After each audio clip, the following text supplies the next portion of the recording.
Hey, what's up, everybody? Phil Amaco here. Thanks for joining me. It's going to be a quick session. And first of all, if you're a writer, you're already using Scrivener, this video is not for you, so you can go ahead and tune back out. But for those of you working in notebooks all the way up to Word, stay with me, because I'll tell you, I began on Word, I made the transition to Scrivener, and man, it was the best recommendation I had from a friend. Ariel, if you're listening, thank you very much. It's the best recommendation I've ever had, and it completely changed my project. Full disclosure, I'm not a salesperson for Scrivener. I'm not here to do anything other than provide information. And so let me do that. Let me start by showing you, and some of you may be familiar and have one of these. This was my research before I started the book, right? And, you know, websites and folders for characters and printing off research, and you know, it was probably 3 times as thick as this, and I'll tell you how it got thinner and show you that in just a moment. I began writing on Word, and you know, Word's pretty cool for the beginning aspects of the project. It's pretty cool, and it does have a more robust spell check absolutely than Scrivener does.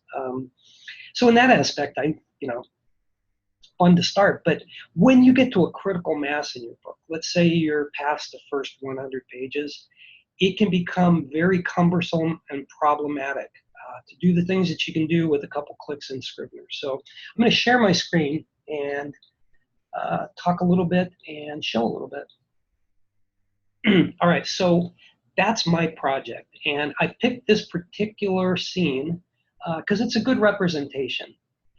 We all know that, you know, we puke it out at first. Whatever comes on the page isn't going to be our best work. The real magic starts in the rewrite. And one of the cool features amongst many that I rely on with Scrivener is, so this scene now is at a place where I really, really love it. But if you look over here, these are snapshots of the edit work that's been done. Starting in April 14th, I've been revising this over the course of 3 months. The scene had a very different feel, certainly in the beginning, and you know, as it progressed, ideas came, right, and clarification came. So you can see now at 6:1, the opening line is still the same, but what you find as you go further is other sections change. The neat part about this is, sometimes we have brilliant ideas, right? And those ideas stick and our later edits are fine.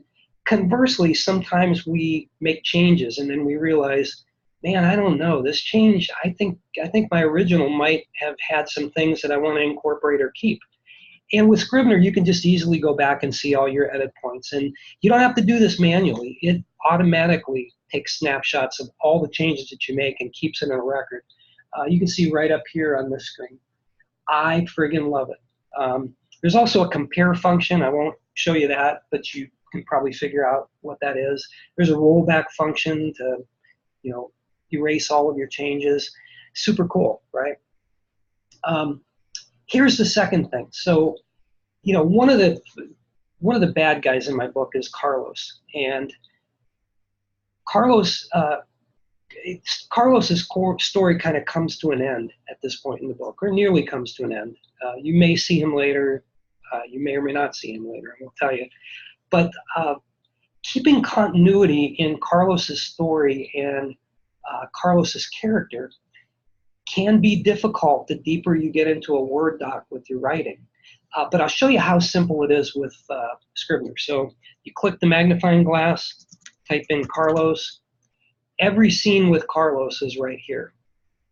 You can see it on the left where I'm dragging my mouse. And as if that weren't enough, watch this. So let's say we want to take this present day scene and we want to make sure we are consistent with when we introduce Carlos in that Carlos scene.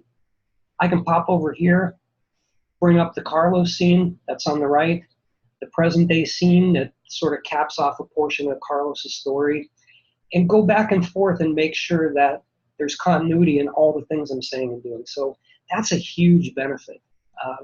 Another benefit is, so look, as writers, we do a ton of research, and set Carlos aside for a moment, but just in keeping with the research we do, the character development, the folders and files we have on all that kind of stuff.